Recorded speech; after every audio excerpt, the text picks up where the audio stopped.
No. Hello, everyone, and welcome to Unfiltered Vet Discussions. My name is Kelly. I'm being joined by Peter and Beth and David and Jenny. We have a website. It's called Unfiltered Veterinary Discussions. We're also on all the social media platforms, podcast platforms. And if you have not yet liked, shared, or followed any one of those or multiples, then today's your lucky day. Go out and do that right now while you're listening to us. So our topic today, which we all put our heads together and we're just bantering ideas, and we thought, wait, maybe we should push the record button before we get too far down this conversation, because that's what normally happens with this. We're like, oh yeah, and then like 10 minutes later, we're like, is the record button pushed? No. So we push the record button, and the topic is long COVID and the veterinary profession. So now that I can't say that right today, Peter, I'm tossing it to you for the brief description of what we were talking about.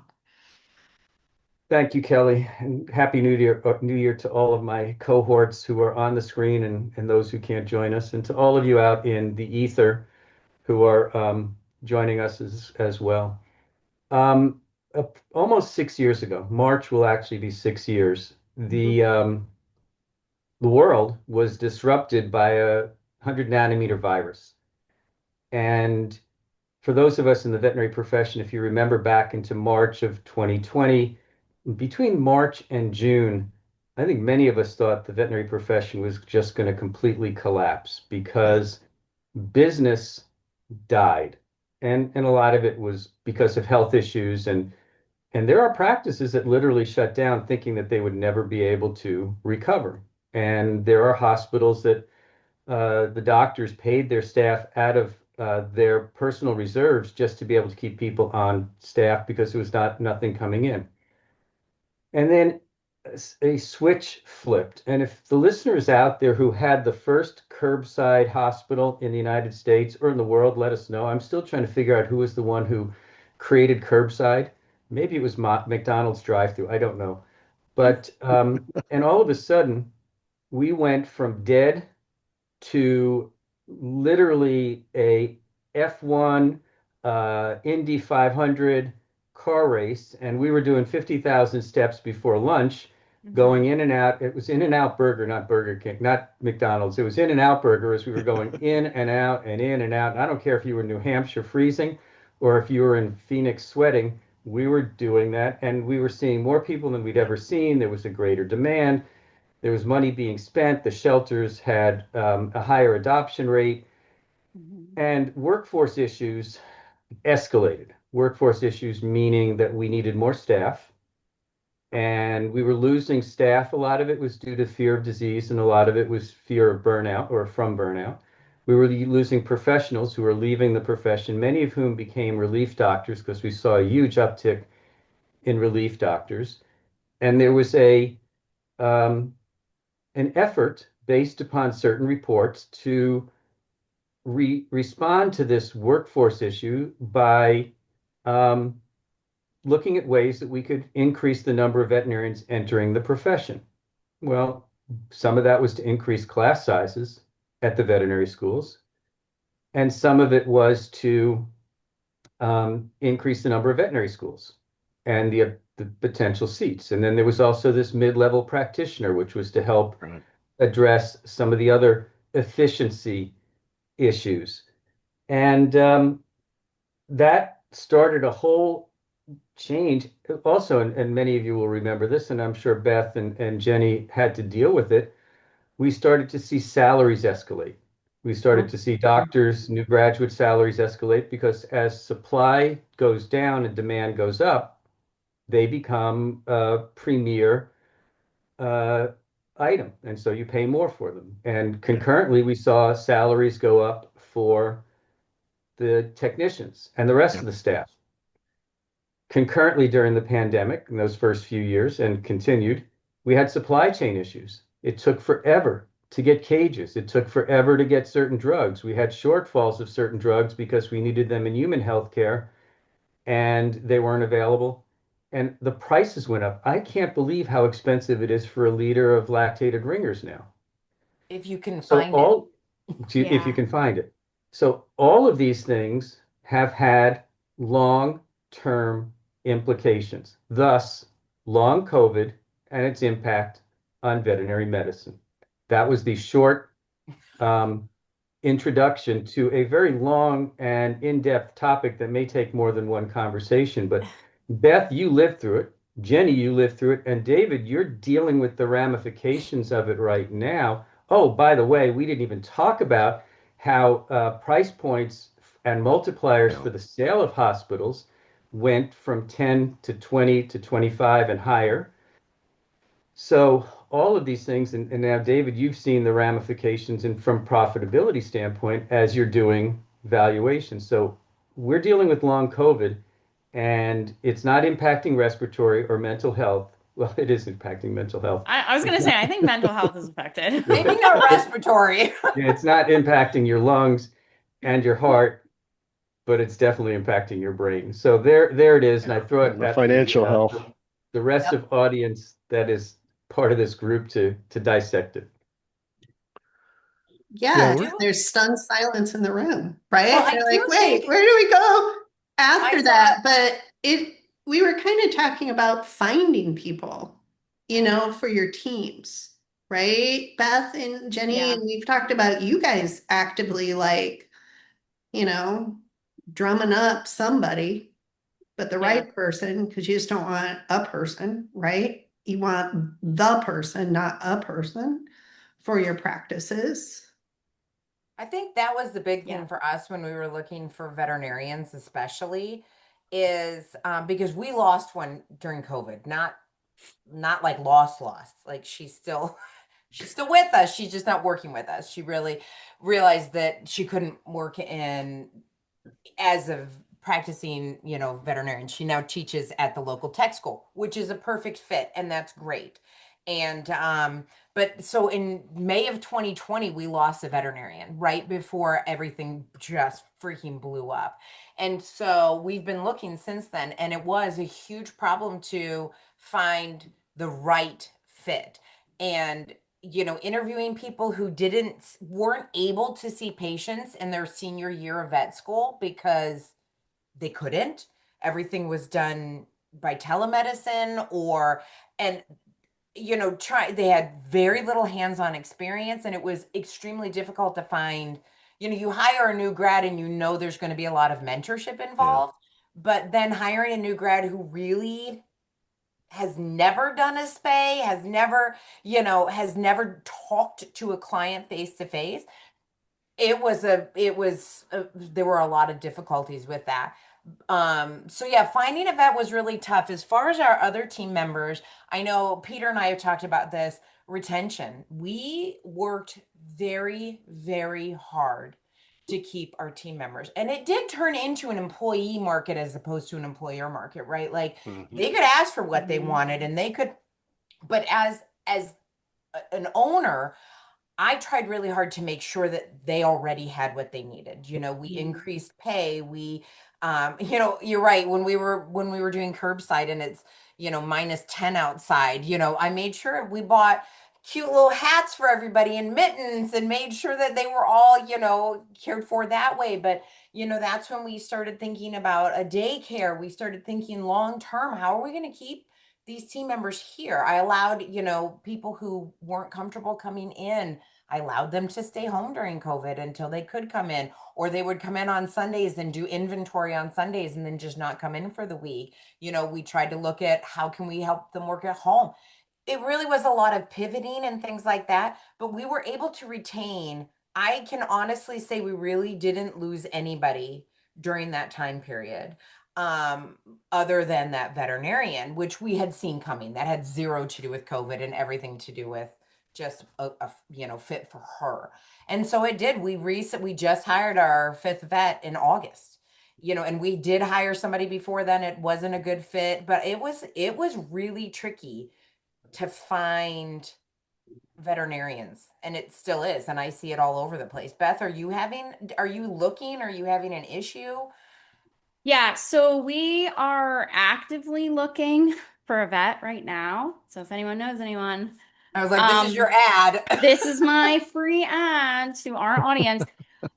We've been looking, I mean, we definitely like kind of similar story. We were able to retain everybody through COVID and then thereafter, and our business also exploded and got really busy and we grew and sort of similar struggles to like that difficulty with quick growth and then keeping up with it and bringing people on and trying to train them while you're really busy is challenging. I mean, the two doctors we've hired over the last couple of years were both either one was a brand new grad, which same struggles of like, it's just a lot of mentorship to do it right, which takes a lot of time to get them up and running. And she's been wonderful and has really come a long way.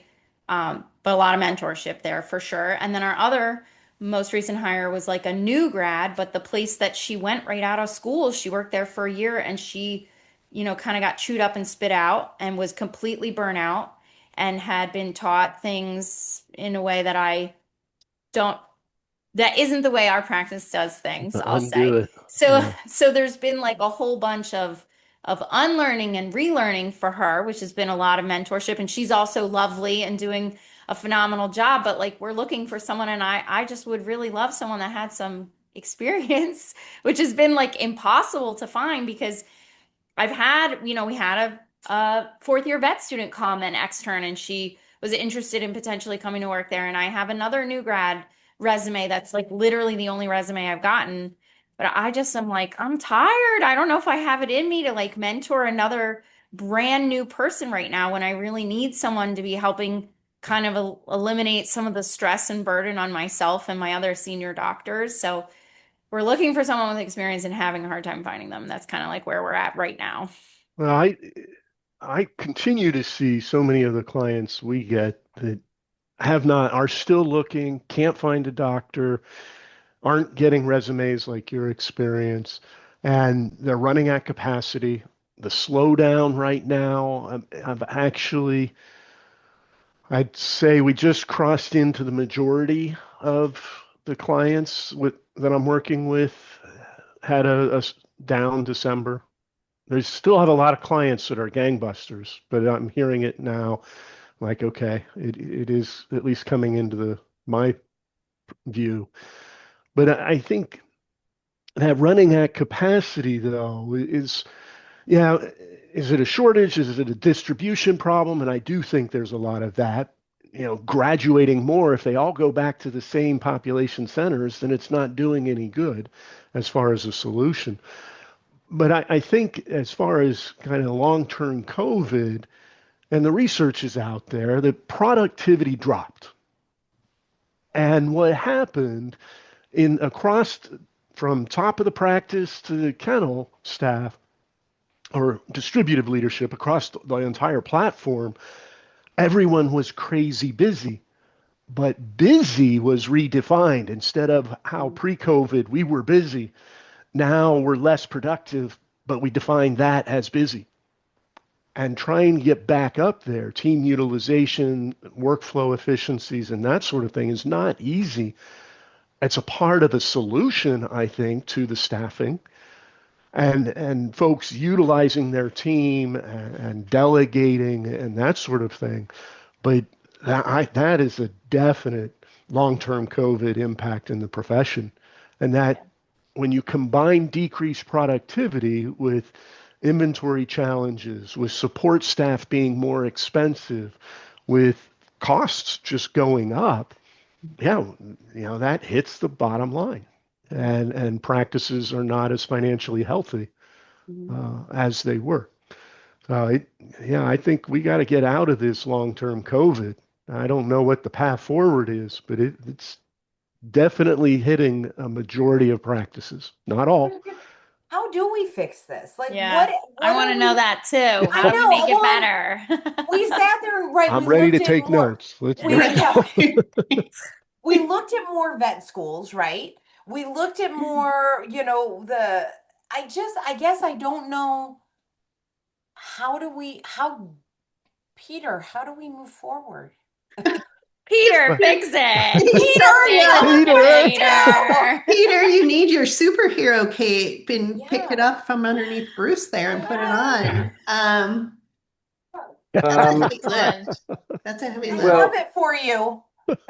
See? many practices, and David and Beth and Jenny, you can expound on this. Many thought that the solution to profitability was increasing fees. Mhm. But I think the part of long COVID that has occurred as a result of that is the decreasing transactions because we have put our fees as an untenable access point for 80 or 90% of the American population. Mhm. So increasing fees helps revenue, and we've seen growth in revenue at 1 to 2%, but that's not sufficient to sustain. That's below cost of living increases. And we're seeing fewer people, and that's the data. This is national data.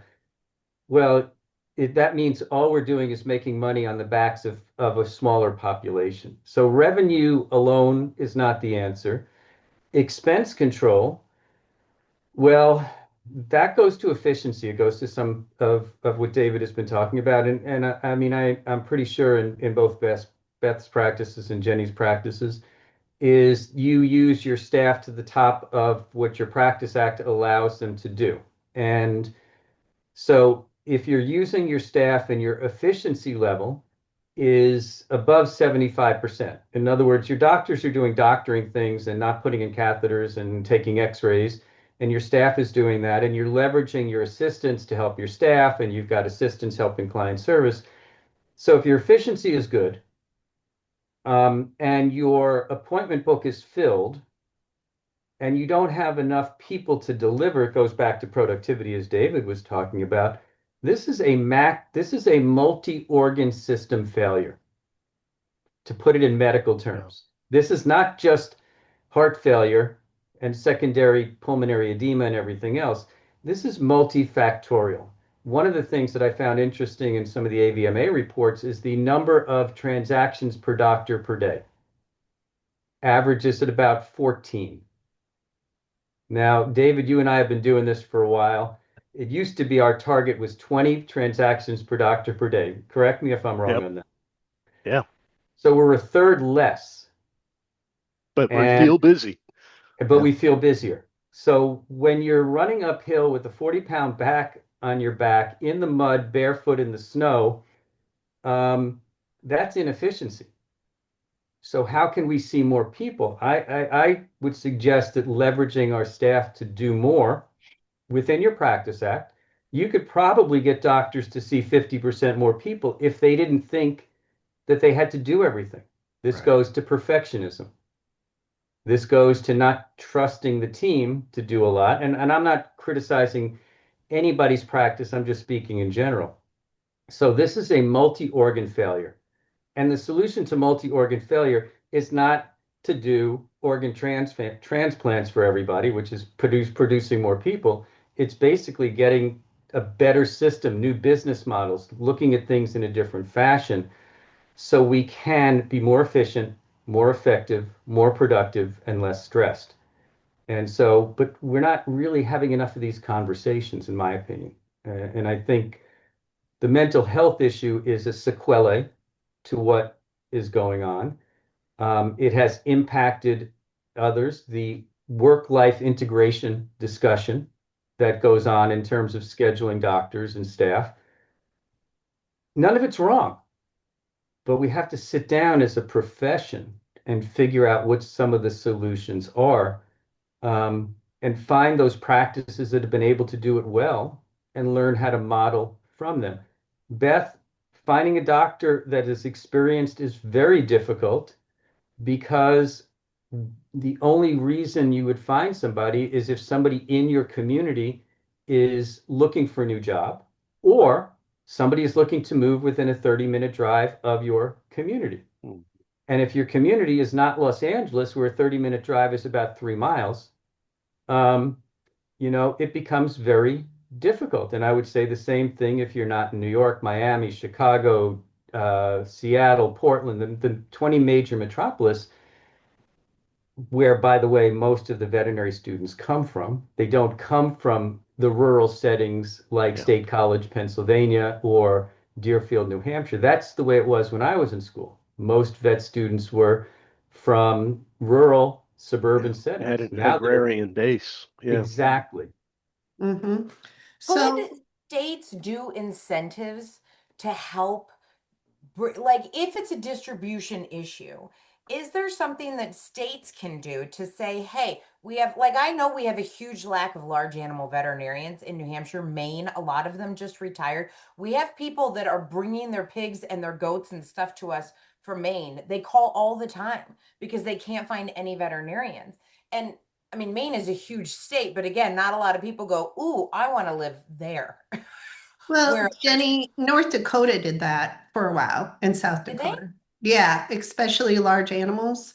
But part of the deal was, and I don't know if it's still active, but they would erase your student loans Yeah. and give you a salary, but you have to stay put for X amount of years. And, in North Dakota, there's a 500,000 people and a whole lot of more animals than people. You have to be willing to travel and you have to be willing to embrace blizzards. Let's be real, because the weather up here is a thing, just like around you. But like with blizzards are real because it starts out west and it just keeps on going until it hits the Great Lakes, right?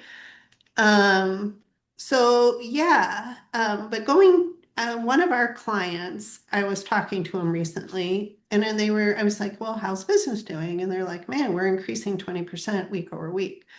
I'm like, oh, well, that's interesting. How does that work? And they said, well, we're actually taking longer with our appointments. And our demographic, where they are located, really enjoys that. So, and I think they're being more efficient, to your nod, Peter, that the appointments are longer, but it's not just with the vet. It's with the Right. staff and the vet, right? And each, well, it depends on, but like veterinary tech, veterinary nurse, whatever state you're in, whatever label you want to use. Um, they have their own rooms. Each person has their own exam room Yeah. that they make theirs. And then the doctor's coming and they're just saying word of mouth. It's spreading that we actually care and we're spending more time. I'm like, well, that's very interesting. So throwing that out there, case study of one, but that's how they're managing it. And they also found the equivalent of one FTE by hiring two part-time doctors to make Beth, up that one piece, that one position. Yeah. one of the other ways that we've increased our efficiency, and I know Beth, you and I have talked about this, is using AI to Yeah. help with charting. Because it used to Yeah. be, you had to set aside so much time per appointment to chart and to get the medical record up. Or we'd be crazy and the doctor's there until 9 o'clock at night writing up their charts. And so we started using an AI scribe, and you do the same thing, Beth, don't you? Yeah, and I feel like that has been like life changing, especially for my doctors, for like my entire team, but absolutely huge burden lifted off the doctors. Because we historically would have one of the nurses buddied up with the doctor, and they would be typing a lot of the summary during the appointment, which was to help the doctors not have as much Yeah. afterwards while they're interacting with the client. But then that was a lot of time taken up for those nurses that they couldn't move on, or if they did move on with a more sick patient that had to do a bunch of treatments on, then the doctors would have to type it all up and take more time. Like that's a huge one of those like kind of behind the scenes time sucks that like definitely uses a lot of time. It's an important part of being in veterinary medicine. Your medical records must be done, they must be complete, they must be accurate. And we use Covet, and have it has been really so life changing for my doctors. They're like, I don't know how we survived before this. Like, And I don't even Yeah. remember what we did because this is so much better and it does such a nice job of summarizing it. So, if anyone is listening and is not using an AI scribe Right. software, I would highly recommend that you do that because you can use it for in the rooms. My nurses use it for the history. They use it in their nurse appointments for those ones and updates. We use it for phone calls. Like it has been like yeah. ridiculously helpful to Oh, help us just become more efficient. And every client I talk to that made the switch and members of the management groups that I'm in affirm the same thing. The time saving, at the end of the day, folks are actually leaving on time because they're not now sitting down with all their records. And yeah, it's something I've become a proponent of and just mention every chance because I think that time management and better record keeping more likely to capture missed charges because it's in the record now. Right. I think yeah, win-win. That's very good use of the technology. It's only taken 25 years for people to figure that out because I started talking about it 25 years ago by keeping a nurse in the room to take notes for the doctors. But we won't go back and look at the past any more than we're currently looking at the past. What I think we have to look at as from an efficiency standpoint goes back to the time motion studies that Deming did in Japan with the auto industry. And look at the extra steps that we take in the exam room or checking people in or checking people out and looking at how we can streamline things. Because in a 30-minute appointment, how much really does it need to be doctor time? And I would argue it's 10 minutes. Yeah, at most. Which means that you really could see 3 appointments in an hour if you learn how to do staggered scheduling. And if you have a doctor who goes exam room 1 to exam room 2 to exam room 3, and they use your staff, each room has its own nurse to do the work from that standpoint. Most of the conversation and communication that occurs in the exam room, outside of diagnose, prescribe, and do surgery, and schmoozing, can be done in about 10 minutes. Oh, and by the way, the average pet owner retains about 20% of what you tell them in the exam room. Yeah. So actually, the more important thing to do is follow up after the visit with content that could be video, it could be paper, it could be text, it could be email, because they will then more likely remember. So really, it's setting the stage for follow-up care, which can be done automatically. You just link a diagnostic code or a prescription to a handout that gets emailed or texted to a client. Behavior training can be done in all sorts of different ways. All of these things could be automated in many ways. Once we teach doctors, and I don't know whether at your hospital, Beth, or yours, Jenny, you had any pushback on the use of your AI, virtual AI stuff, but there are practices where doctors just won't do it. There are practices where doctors think they are the ones who have to give the vaccinations because they don't trust anybody else to do it. You guys are unicorns in a world full of horses. And what we really need to do is find more unicorns. I think we had a little pushback with it just because it's, you say the word AI and people think Terminator, iRobot, like the world's coming to an end. It just, you have all of these visions. But once I had one team member who was all about it, and really she still is our go-to when we have questions. We go to Kayla, we ask her questions about it. We use Happy Doc. She met with them, did all the Zoom calls. She's like, I will do all this work, but she saw this problem and then she went to do it. And now same thing, Beth, now that we have it, it's mind blowing how much time it saves, how much more efficient we are. You're talking, Peter, about the follow up. Happy Doc, you've literally yes, these are our notes. Yes, this looks great. Let's send it, and let's send an email that has everything. This is what Dr. George saw. This is what they're recommending. All of that stuff is now written down. It's digital so they can keep it. And it's all done in 20 seconds. I mean, it is crazy how much more efficient we are. And we already, same thing, Beth, we utilize our team, but now that tech that was in there can be out checking in the next room. And then when Dr. George comes out, here's the meds we want, great. Then the technician fills those prescriptions, goes back in the room, goes over it. Do you have any questions? Nope. Okay, now we're out to the CSRs to check out and we're moving that room right into the next one. It's mind blowing how much more efficient it is. So you have one solution there, but there's more other multifunctional areas that has to be discussed and figured out. Right. Yeah. But you have to be willing to change, is what Yes. I'm hearing. Right? Like, I'm sorry, Peter, directly to the heart. Oh, But change. Ah, Beth and Jenny, as I've gotten to know you ladies over time, and we've had conversations and things like that. And Peter and I've had conversations measured in decades, and same with me and David. But you have to, it sounds like, you were saying, well, how do we solve this problem? It sounds like part of the problem is entitlement and change. Those are like two problems, right? Like with um, the decrease in efficiency from 20 hours to 14, 20 clients to 14 clients, sorry, not hours. That's partly like why is in there. Is it I just don't want to work as hard? I'm not efficient. Like there's whys and questions in there for me. Also, maybe entitlement, I'm kind of hearing as well, maybe. But also change. Like change is hard. Good change is hard. Like adapting to AI is good change for your practices, but some people that feels threatening to them. So I mean, and I know the veterinary industry doesn't like to change as a whole on a good day. So What are you talking? Of course we do. no, you Just because are we're the doing things. early adopters is the veterinary industry. We all know the veterinary Oh yeah, industry is right. the first in yeah. line, When right? you can read James Harriet and go, oh yeah, we still do that. Yeah, that's a problem. Is So that really, an indicator?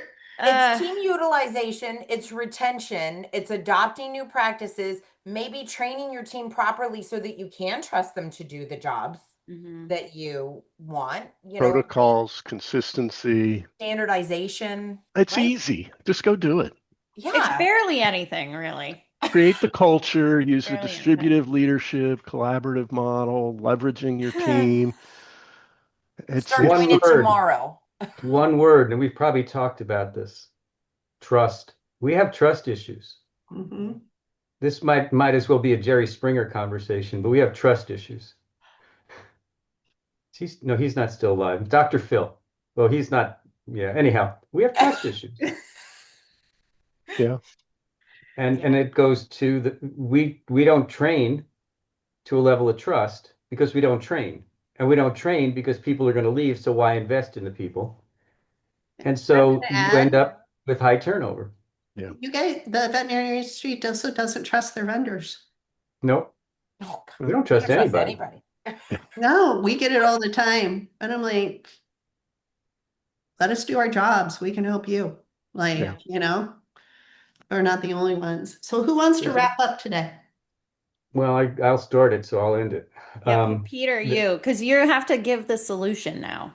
Yeah, now this is it. Fix This is everything. Go. it. Everyone No get pressure. ready. No well, pressure. I think that there is a multifactorial solution. I think a lot of it will have to be a change of the generation that is currently a large portion of that veterinary hospital ownership, which is the baby boomers and older. I think that we have to look at increasing representation of grit and resilience in those who are entering into veterinary school so they can deal with the challenges that the profession has.